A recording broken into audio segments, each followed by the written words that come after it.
So we are back. I'm surprised too. We are back for season 2 of the Liberalish Podcast. This is episode 36. I am joined by my boys, emphasis on my boys, my guys. Ryan over here, all the way from New York. Man. Shout out, man.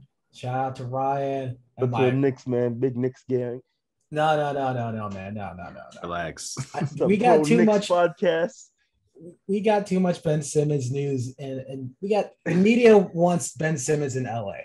I know this is not a sports podcast, but the media wants Ben Simmons in LA. Clutch wants him in LA. Clutch definitely wants him in LA. That's the agenda. I don't know how they're gonna do it. ESPN wants him in LA. That's just the fact. I mean, ESPN runs the NBA, so CAA runs the NBA, and they want guys in New York or LA. So that's fair. That is absolutely fair. So yeah. So that's my conspiracy theory. I can't prove it. But of course, we got my day one Marcus here on the podcast, man. Couldn't have deliberations about Marcus. He's here.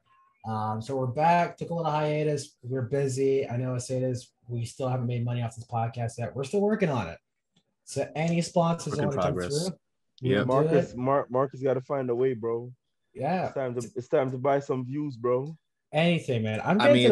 If it's about money, guys, there's an easy path to it. We just got to change this from the Liberalish podcast to the Reddish podcast or the MAGA-ish podcast. Oh, man. It's that simple. Three black dudes talking conservatives, talking points. Come on. Killing, bro. All right. If it's about the money, it's right there. This is Don't raise your taxes, Mr. Biden. This is my conspiracy theory. That's what Candace Owens did. All right. It is. That is what Candace Owens did. She went from a liberal to a fire-breathing conservative overnight because she saw the bag. No funny. Yeah, that tax plan not looking so good right now.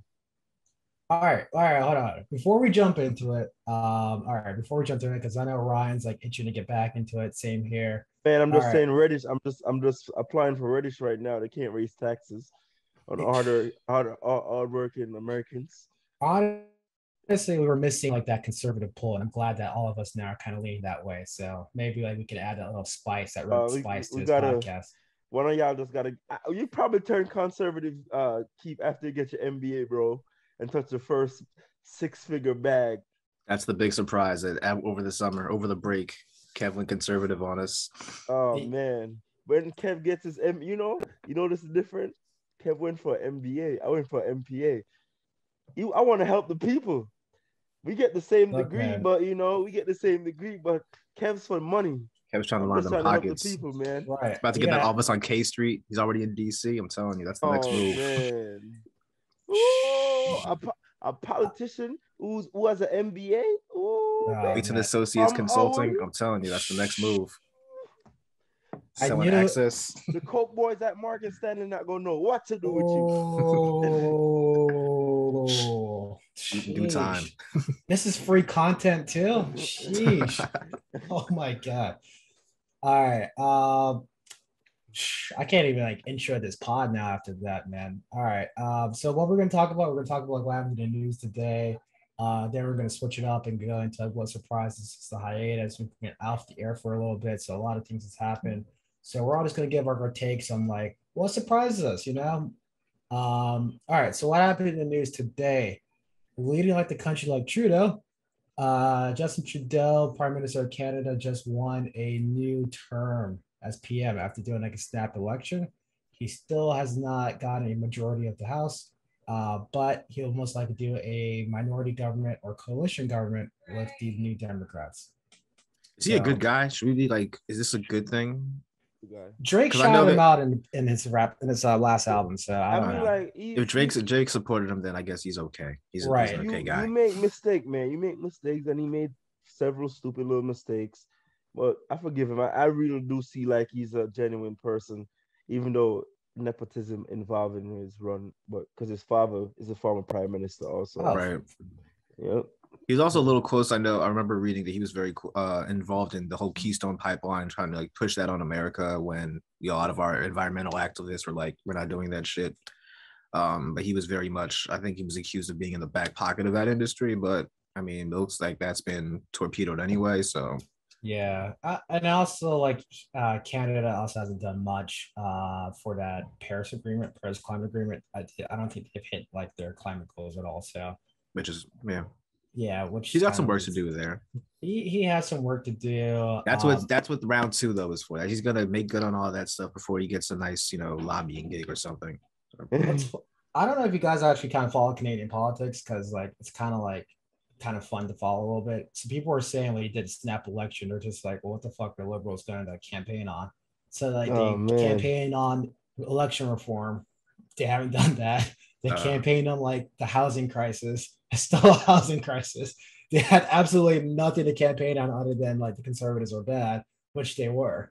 So is that like a preview of things to come here? Because it sounds very similar to what's happening in America. Maybe it's a little worse here. I mean, if we want to do predictions, I think that we are definitely going to lose the House, and I think we're definitely going to lose the Senate. Oh yeah, Senate. Uh, Yeah, We're losing at least one in or midterms, and we'll probably lose the other in 2024, I guess. Won't be and as I don't think it will be as bad as what happened with Obama though. I think it will be. I I don't I know, man. 100% think it will be. So like, here's the reason why we're jumping ahead. So what surprised me the most about the hiatus is that so Biden is pushing like a $3.5 trillion spending bill called like the People Infrastructure Bill. What do you want to call it? It's a $3.5 trillion spending bill. Yep. I'm very happy for it because our other infrastructure sucks. So I'm very happy that we're actually investing money in ourselves and not in our defense industries and not outside overseas wars and countries or whatever. So I'm very happy about this bill. Biden campaigned on this, right? And Democrats are going to torpedo this shit out of this bill. Or because of the And Iron Dome. what was that? Because of the Iron Dome. Like both ends of the Democratic Party like are tearing this bill apart, right? So the centrist quotation marks are the ones that kind of are going to torpedo this bill because it goes against their corporate interests. So that's going to be Joe Manchin and Kirsten Sinema. They're the most vocal ones against this bill. Yeah. They want this torpedo for different ways, I believe. For Kirsten, she wants this torpedo because it's going to give Medicare more power over prescription drugs. And also Joe Manchin wants this torpedo because anything involving clean energy, anything involving hurting the profits of like Goes oil and against the gas coal industry, industry, the against the great coal coal industry. industry, That's he's already going to dying and that he torpedo hasn't been that. able to halt its decline or during his time in West Virginia Nobody using anyway. no But damn coal, bro. Yeah, I think his son owns a coal company. Like he we is ship most of not our coal. It's an export more so at this point than it's actually right, being used domestically. Like we had been No, shipping it over to China. right. man, what I always find so fascinating about America is that they don't call like New Yorkers like real Americans because they don't have real jobs like coal miners and stuff. But we Blue are the collar ones who jobs. fund who subsidize their failing farms. We are the All ones that pay all the Yep. taxes Oh yeah, to help them yeah. survive. All But the blue we states: New aren't real York, Americans. Jersey, Yeah, Massachusetts, yeah. But Connecticut, we aren't real California. Americans, right? Yeah, they kind of fund Yeah. a lot of like the country and stuff like that. So that doesn't get talked about a whole When lot. your potato when the potato season fail, who send the money? That's Oh, I'm so confused about people always saying, "Oh, that's real Americans." We all real Americans because we can't survive without each other. they're real It's true. Americans because they have more voting power, if that makes sense, right? Like, Yeah, I see They're real what you're saying. Americans because of the color of their A skin, guys. couple Come on. states, well, that That's what it comes down to. that's the a couple quiet part, states is the size of Marcus. Brooklyn. Let's say the Brooklyn quiet larger part than a out couple loud. states. That's what it is. But That's what it is. Brooklyn is a lot larger than a couple states that have the same voting power as New York. Well, DC is larger than a couple of states population wise, and you have no voting power. Right. So, yeah, uh, yeah. So, like to wrap up my little rant here. So it just came out recently that Kirsten Sinema, she's going to torpedo the bipartisan infrastructure bill. I believe that was the media calls it a $1.2 trillion bill. That's kind of like the NFL saying this quarterback got a $10 million deal. In reality, it's like a $2 million deal. This was a $500 billion deal. That was a bipartisan deal that was negotiated between the Republicans and the Democrats, and Kirsten Sinema was spearheading that. She's going to torpedo this bill if Democrats vote to pass like the $3.5 trillion bill, basically. So I think like Joe Biden's domestic agenda is going to be pretty much torpedoed based off of like two freaking Democrats. It could be more, but these two are the most vocals about it. They have no reason outside of their own corporate interests. And I think that's going to bite the Democrats in the ass going into the midterms because who does Kirsten You Sinema care promised about? infrastructure. Right. You promised Yeah. infrastructure. You promised this. You promised that. Why didn't you get it done? So You are it's not- you are the Senate creature, right? You were the Senate for like 40 years. You can't even get a bipartisan deal done out of this anymore. So what happened?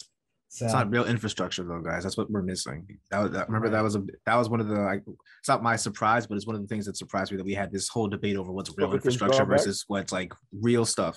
Like it just didn't make any sense to me that we were like you're kind of forsaking these Internet, future investments that we need to when they have. said internet wasn't.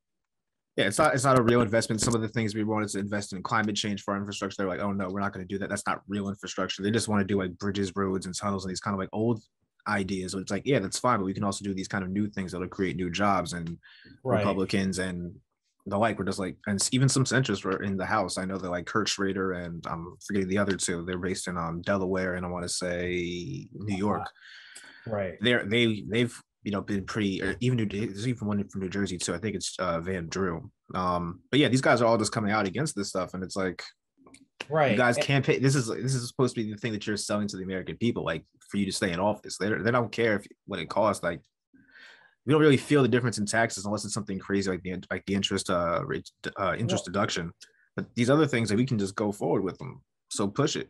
Well, we also need to kind of understand like when they're talking about like taxes, they're not talking about taxes of you and me or any other person. They're talking about the taxes of like, the 1%ers or like corporations. Corporations. Right. The $3.5 trillion bill. I mean, Joe Manchin's coming out there saying, oh, it's going to shock the economy. First off, Joe Manchin's not a fucking economist. Not at all. He's not an economist. He's not a smart guy. He's a smart guy because he keeps tricking West Virginia to vote for him, but he's not an economist. He's a smart politician. He's a very savvy politician, unfortunately, right? But yeah, Joe Manchin doesn't know anything about economics. He's not an economics guy. He doesn't have a PhD or anything like that. It's just like this was going to be funded through increasing corporate taxes, getting money through the rich and stuff like that. Those are the people who pay these politicians on the outside. Those are who they actually are representing. Those are the quote unquote real Americans.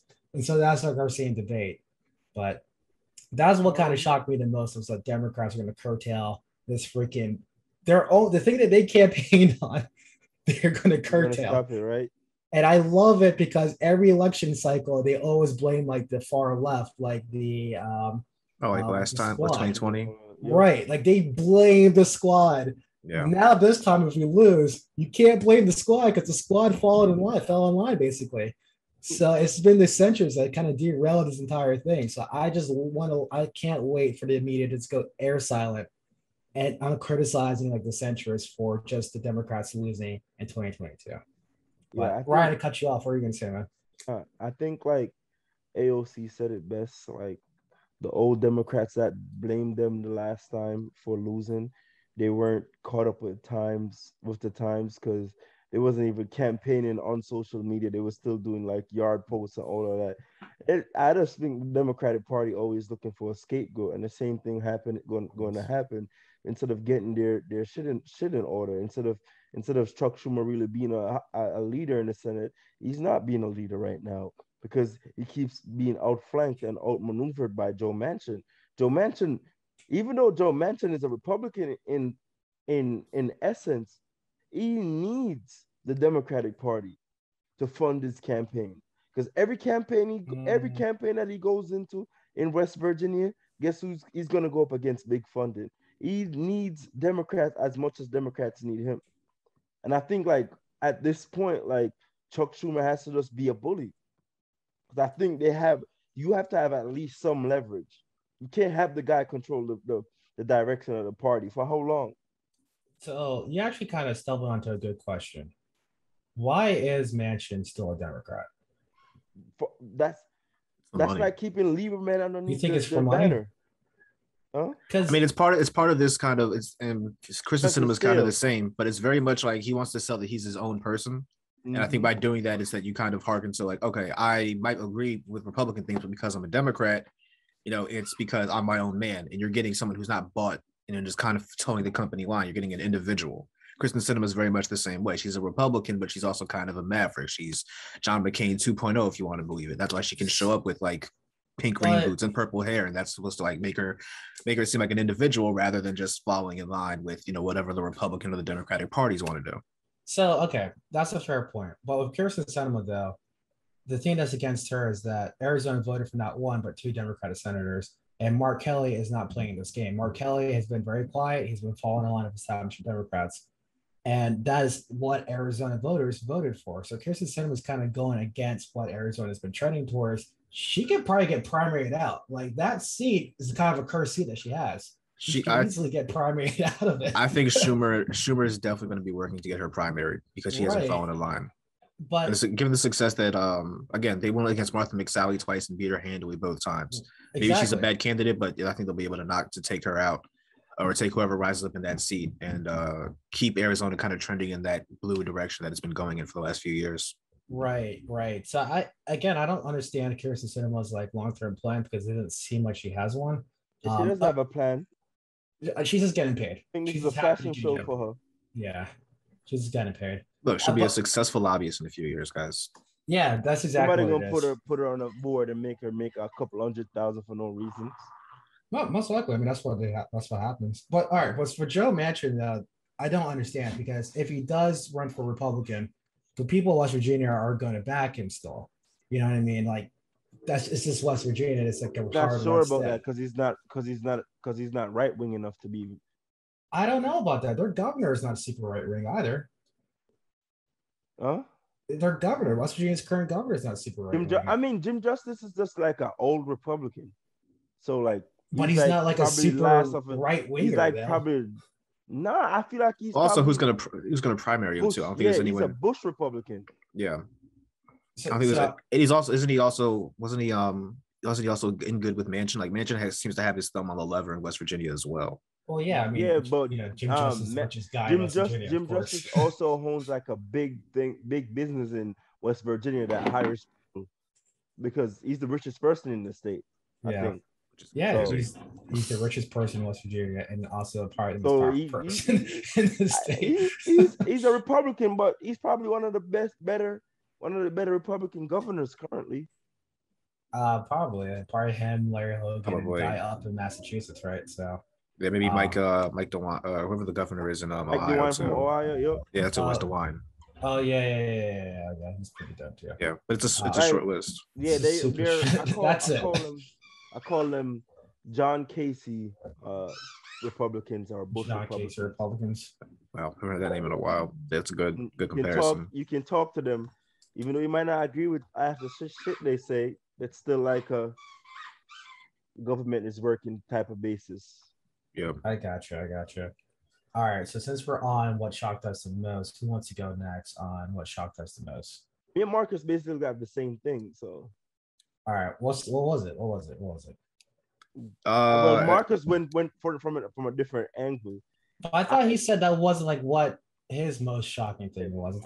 So I guess my shocking thing is the utter waste of money in Afghanistan and the fact that we left an arsenal to arm a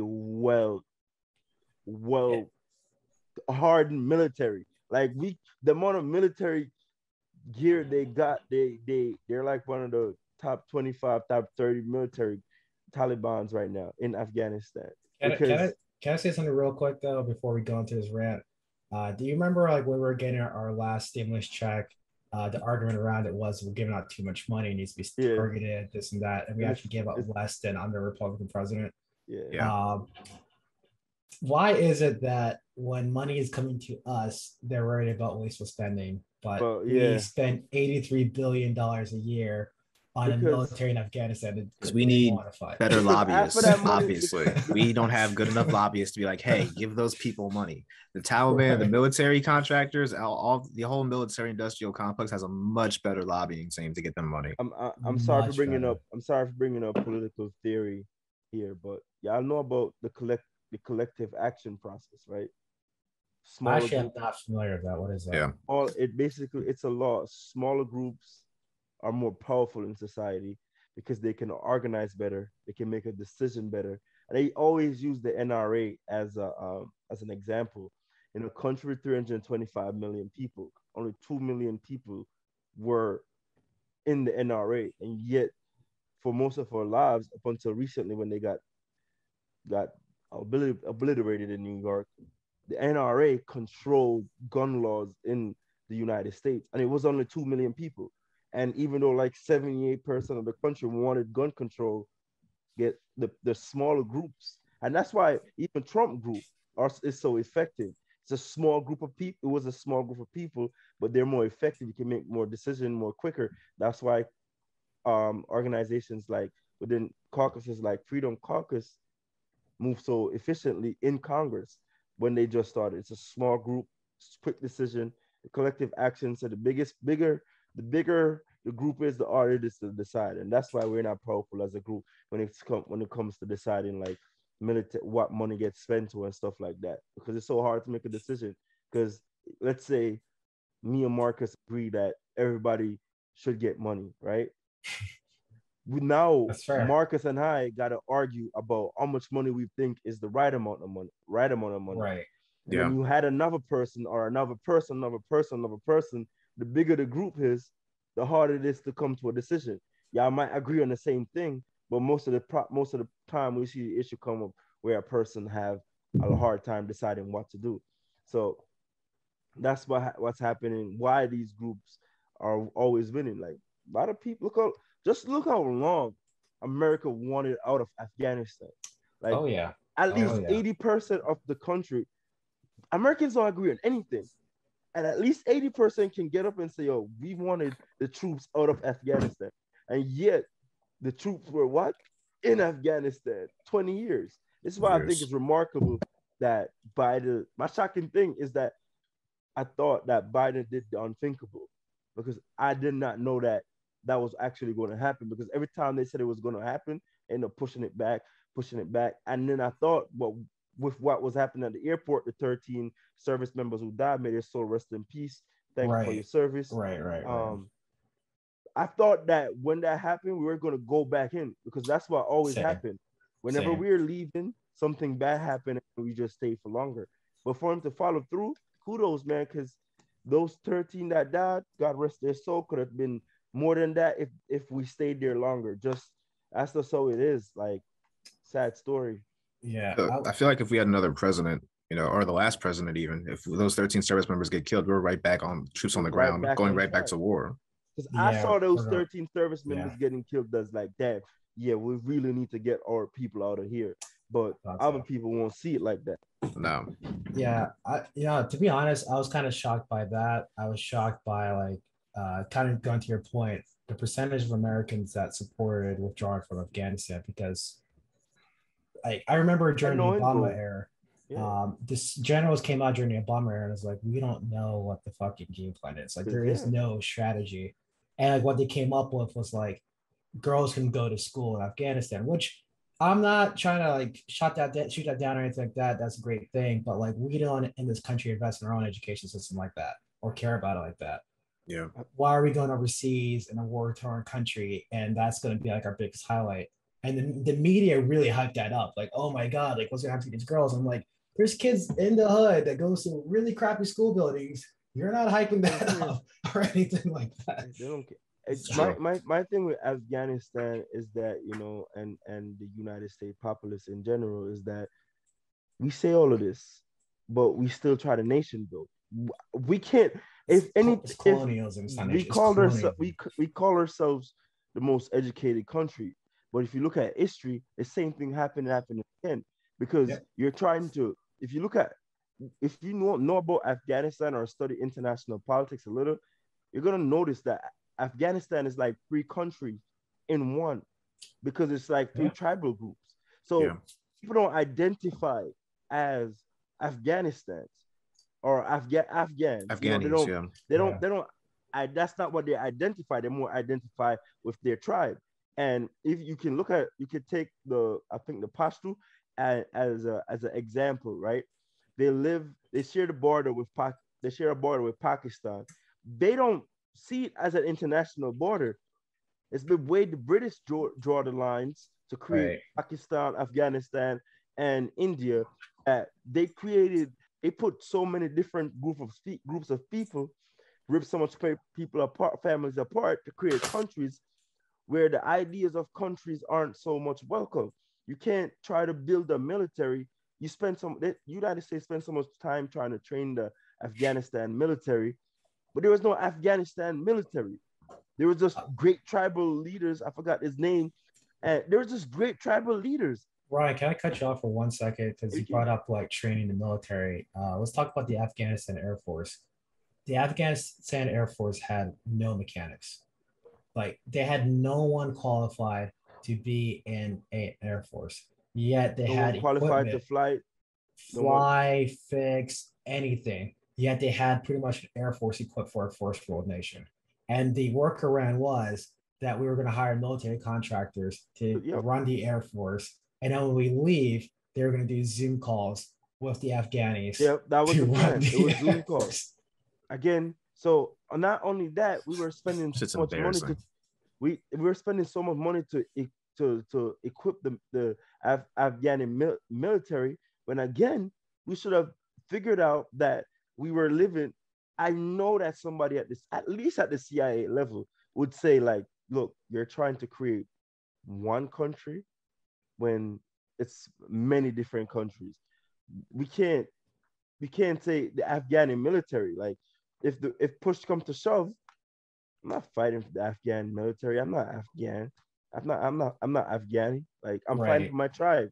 That's what we saw too, right? Like we saw the people just like giving up or just turning their weapons over and be like, yeah, I'm not fighting this war because again, it's not their country. It's not their war to fight.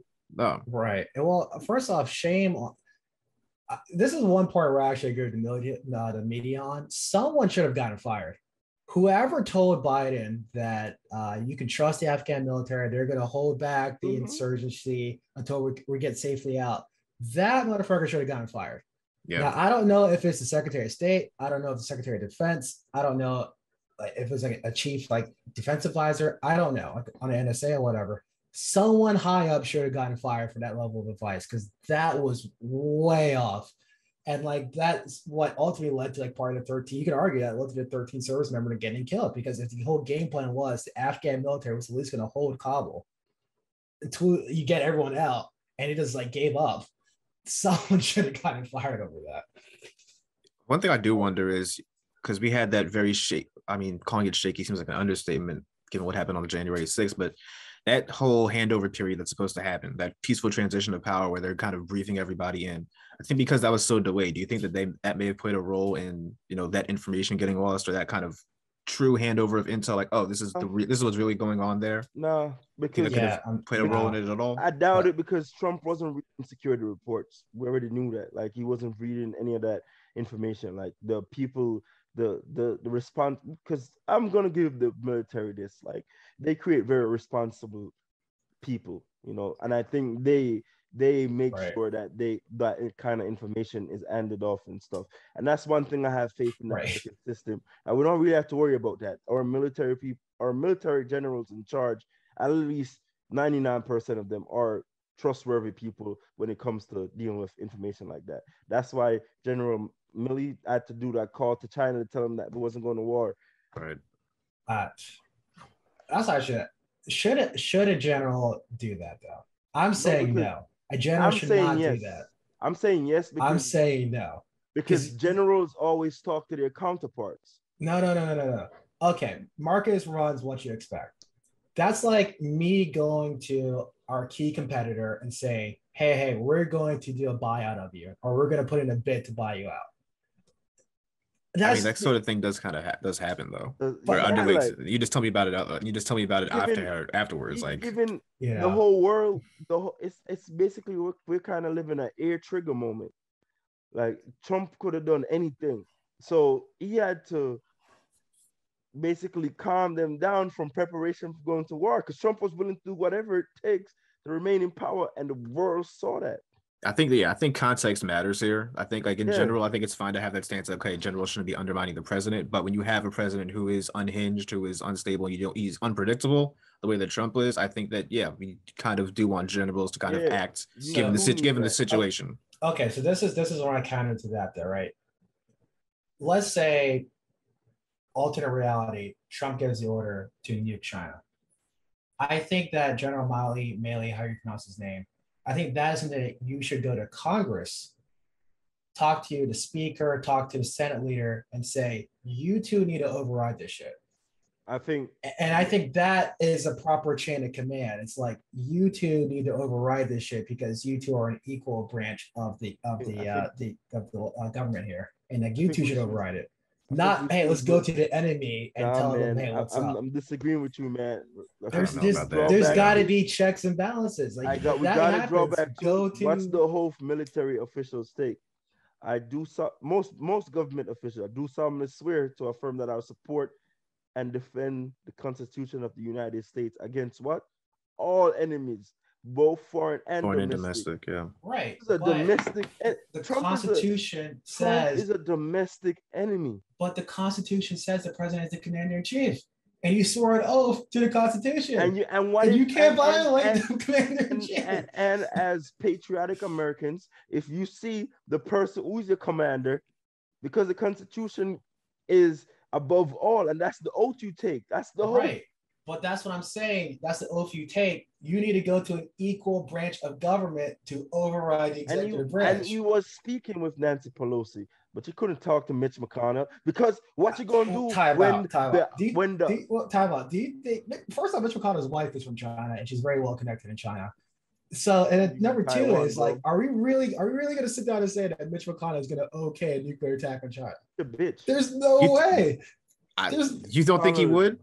There's no way. As a political act, oh man, I think you're underestimating Mitch McConnell as a political actor. There's too much money in China. I think there's too much corporate money in China. You're underestimating. McConnell all he cares about power. All right.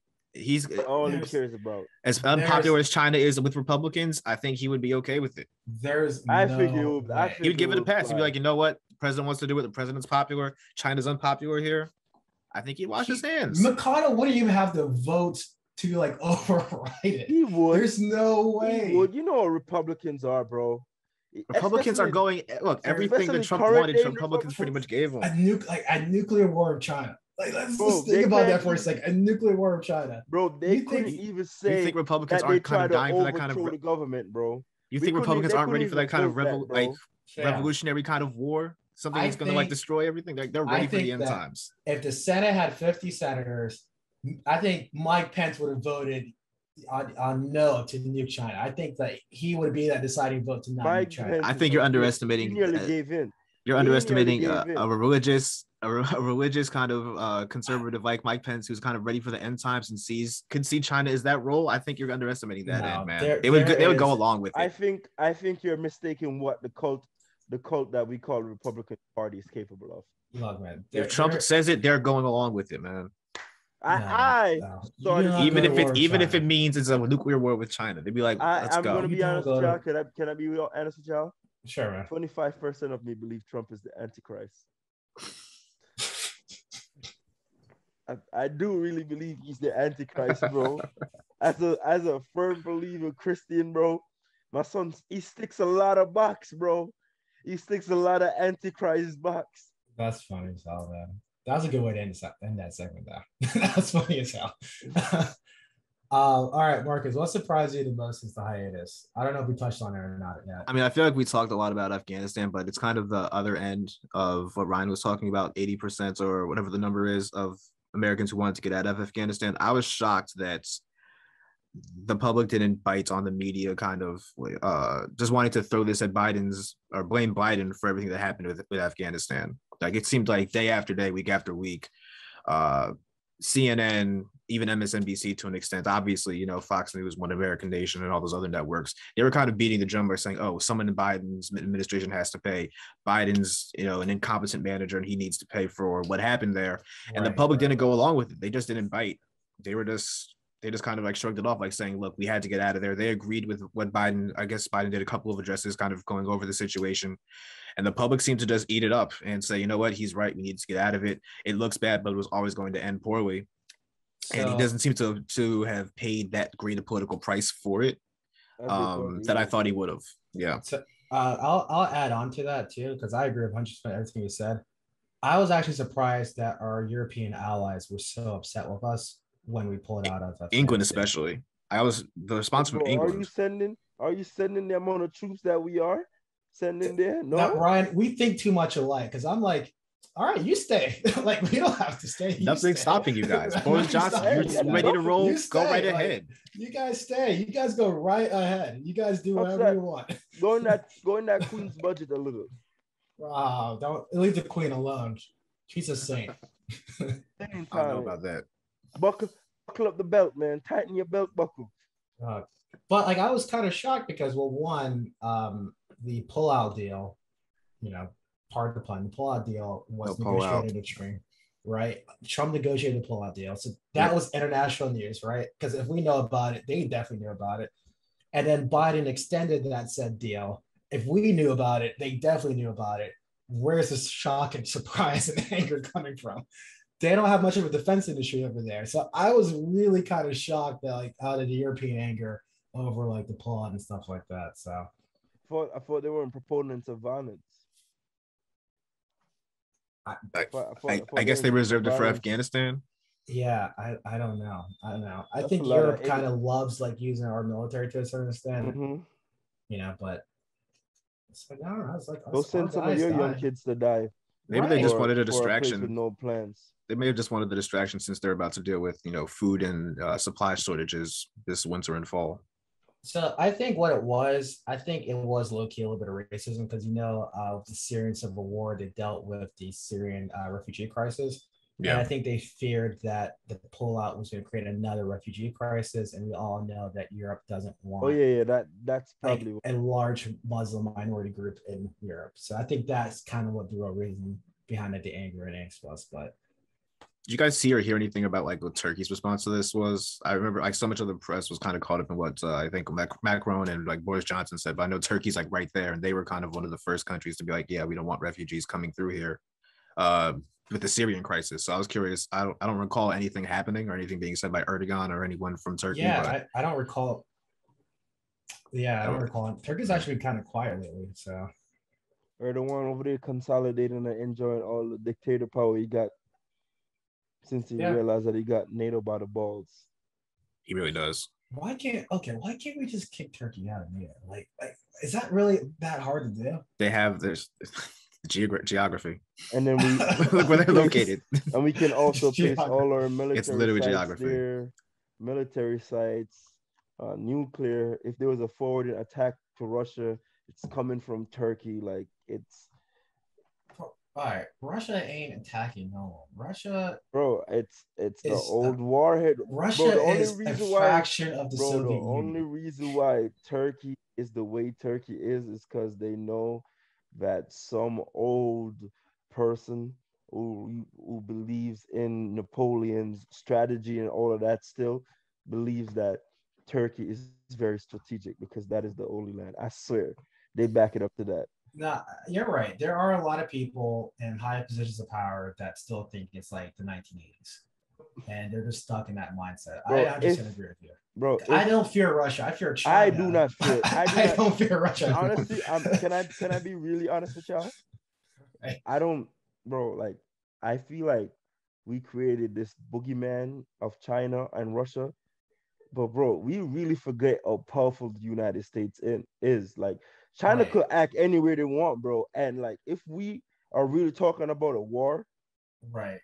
There's nobody in the world that can transport their troops to the United States effectively to do a land invasion. There's nobody with the naval capacity, and there will be nobody for the next 100 years because we just outspend them. By the time your carrier reaches the middle of the Atlantic, it's gone. We're the only person who can just send warships anywhere, bro. Like I feel like we have by far the most aircraft carriers than any other country. Like the one thing that we're every good at military is military and spending. and there's a large part of our military budget that is just black money, like Yep, CIA black budget. Y'all know yep, yep, talking about yep. that. We don't know what it's being spent on. Like the Like, United States is probably this is the safest place on earth for a reason when it comes to like yeah, outside international threats. Only thing we right. can't fight are insurgents because you live there. I'm gonna fight you from your country. Actually, this was actually a good segue back into the news segment.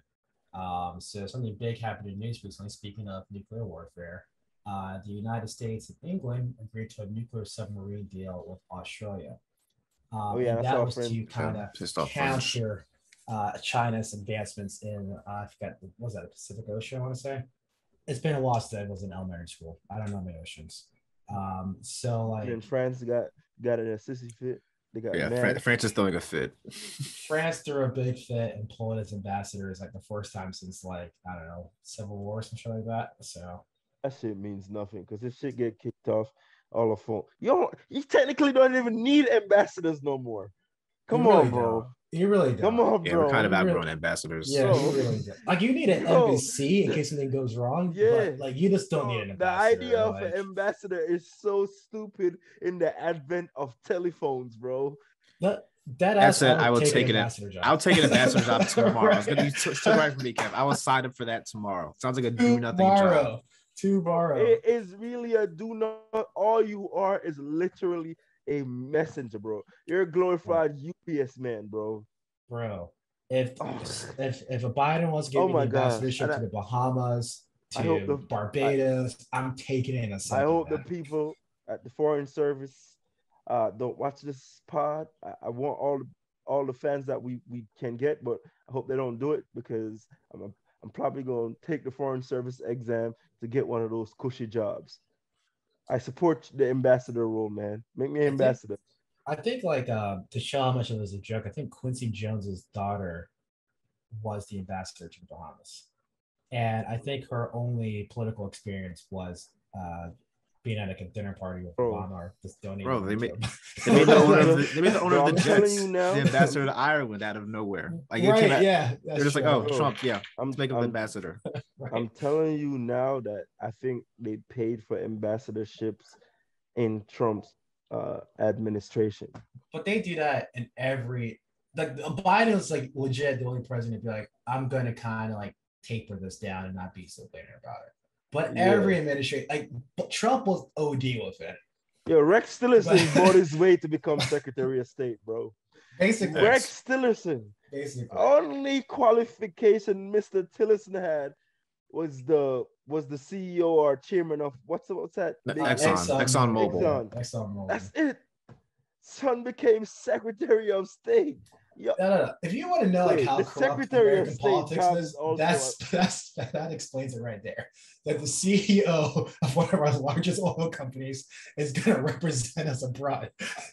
That just shows how deep corporate money I is. mean like if it's like a war zone or a conflict zone, I could see the need for ambassador because you want things to be like done on the spot. That's why like But you You I saw want how don't somebody want plugged to Benghazi in went. too. But huh? no, but you guys saw how Benghazi went. Like there was a war zone in Libya.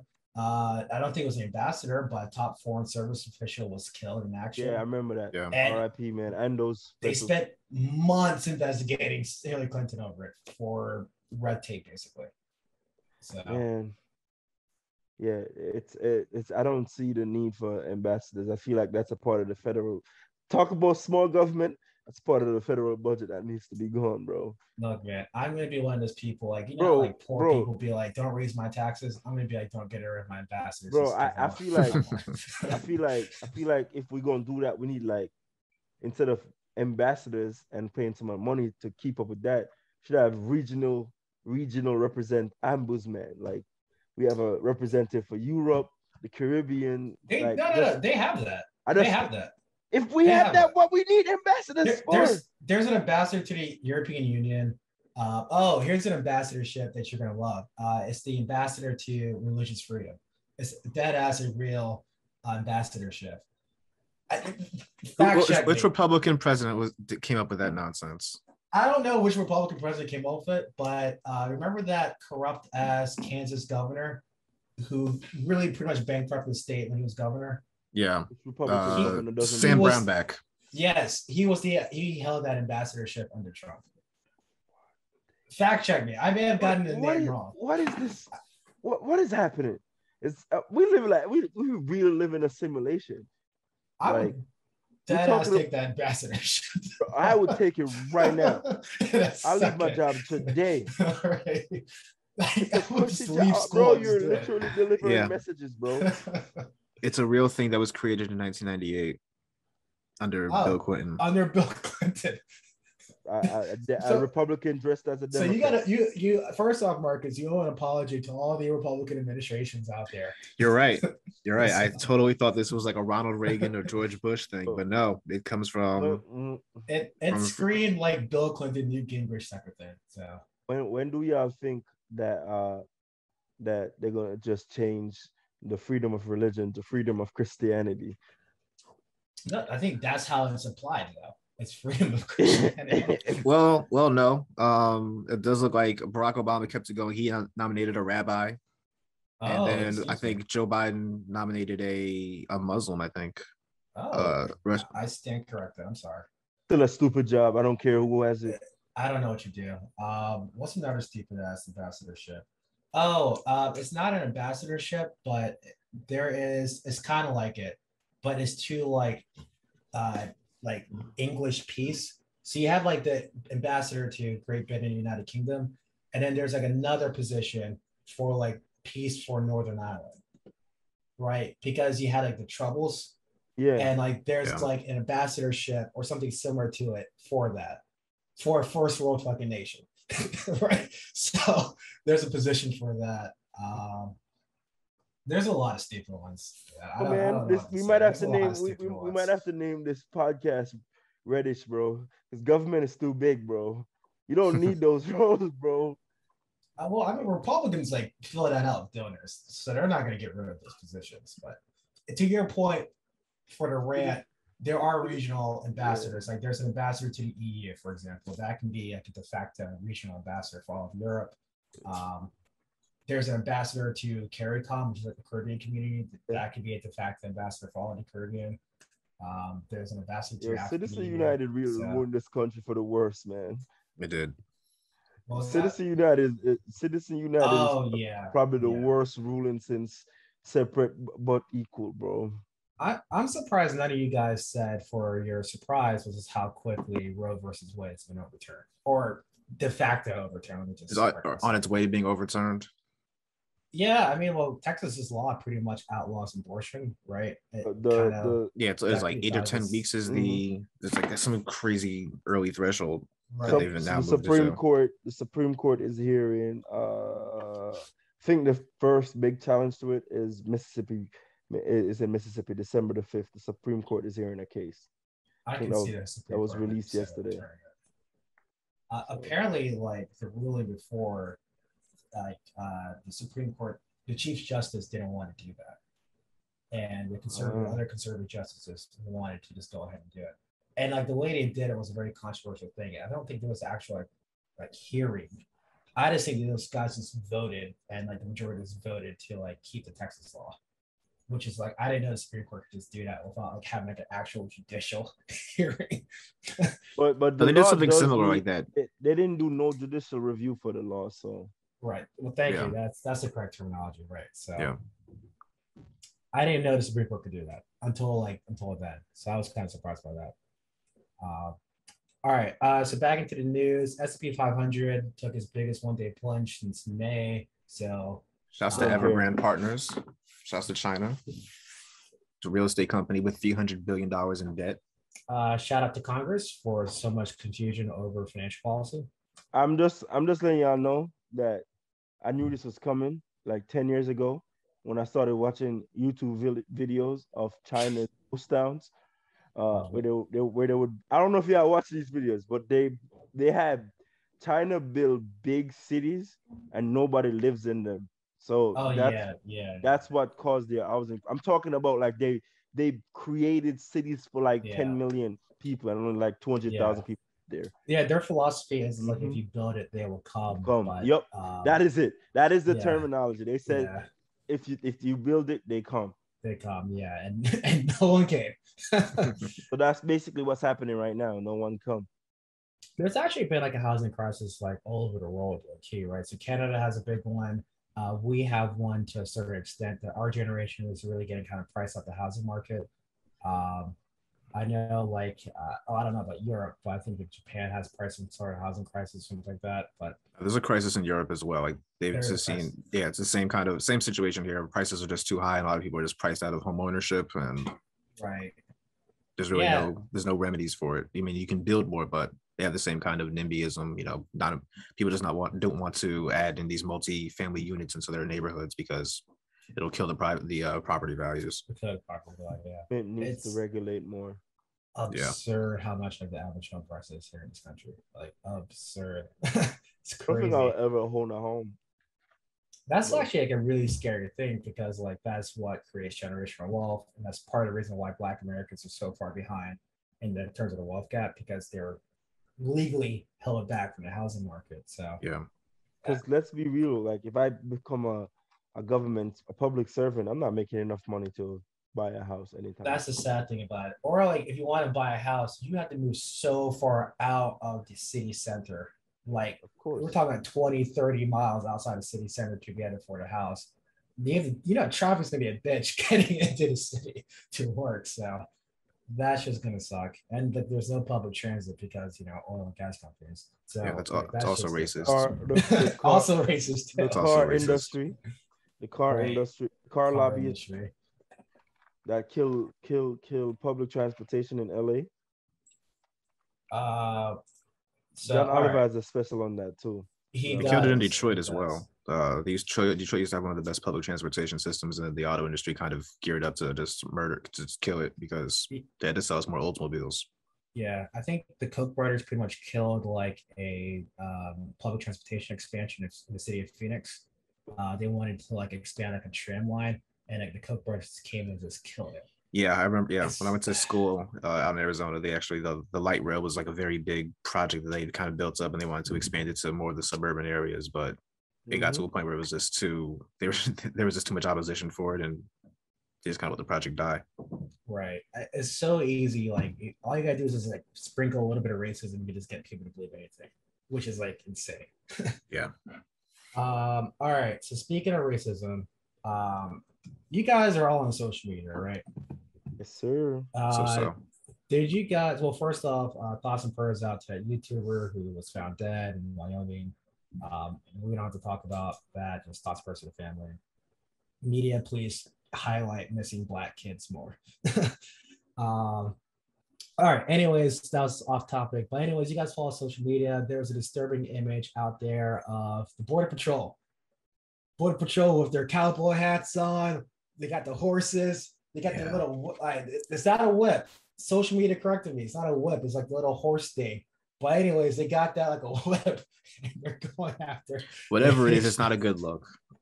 It's not a good look at all. First off, we spend so much money on the fucking border. We've been talking about the border since the second George Bush administration. We spent billions on this fucking border, expanding the Border Patrol.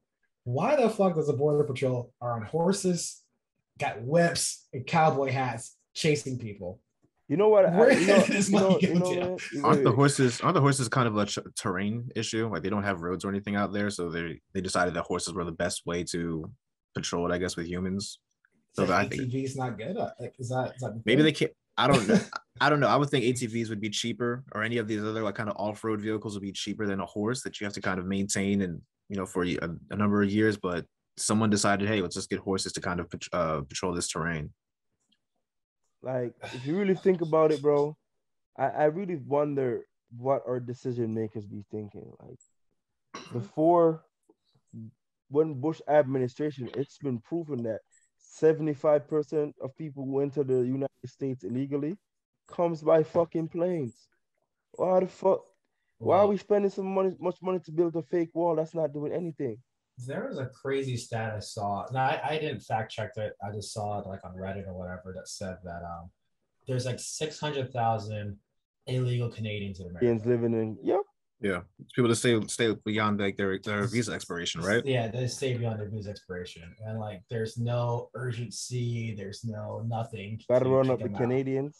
Right, right. Because let's do that. Let's get the whips and the horses and whatever. Go after the Canadians and get them out the country. So, no, dude, I was really surprised. Well, not surprised. I mean, it's American police force, so I wasn't surprised, but it was just a really disturbing image to see. In 2021, yeah, you don't want to see stuff like that in your country, no matter who it is, and it's the kind of thing that if we saw another country doing it, we would be like getting ready to like raid their country. America wouldn't you would invade that country.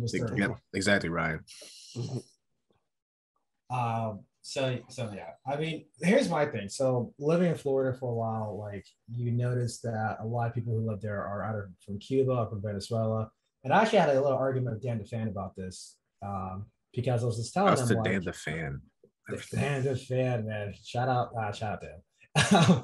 So like, anyways, like, yeah, I was having a little argument with him because he's like attacking immigration. I'm like, do you not understand, like, if you're Cuban or you're Venezuelan because you're coming from socialism and like we're trying to prove that socialism is bad, we're going to take you in. But we as a nation helped screw it over Haiti. They're now seeking refuge, and we're not giving them any type of help or relief in our own borders because that's going to prove that capitalism failed in Haiti. And it's just not right. It's just not right in what we're doing to these Haitian groups. If we let them in, it's just a small amount of people. We will never notice that we let in like 600,000 Haitian people into this country. No. So what's the big deal? I just don't quite understand it whatsoever. So diversity, bro. I don't get it. All right. We're doing on time. We're still good on time? All right. I don't think so. I think we just touched the hour mark. We started at like 9:15. Oh, yeah. This is a 30-minute pod. All right. The UN is happening today. Biden supports democracy around the world. And the UN General Secretary expressed fear for a Cold War between the US and China. That's also another useless organization, but I don't know much about the UN to go that bold. They don't make no real decisions, bro. They don't have an army to enforce anything that they do. So you can't do shit. It's the Chappelle skit all over again. Oh, what are you gonna do with your army? Oh, what army? All right. That show is funny. I think the Security Council has way too much power. That's like the real power in the UN, and those are pretty much the winners of World War II, and that's never going to change. But unless it's another world war and we reorganize the UN based off of it, I don't think that's ever going to change. But I agree. I mean, the UN needs some serious reforms, but it's never going to happen. All right, so that is it for the Liberalish Podcast, guys. Thank you so much for tuning in. Thank you so much for being a fan of our podcast. We love that with support. This is season 2, episode 36. Please follow us on Twitter at What You Expect at WIE Liberalish. Please follow us on IG as well. Same Liberalish Podcast, Liberalish Pod. And just hit us up. Let us know what you think. If you want to come on the podcast, if you're famous, please do. And that's all I got, guys. And we're out. Deuces.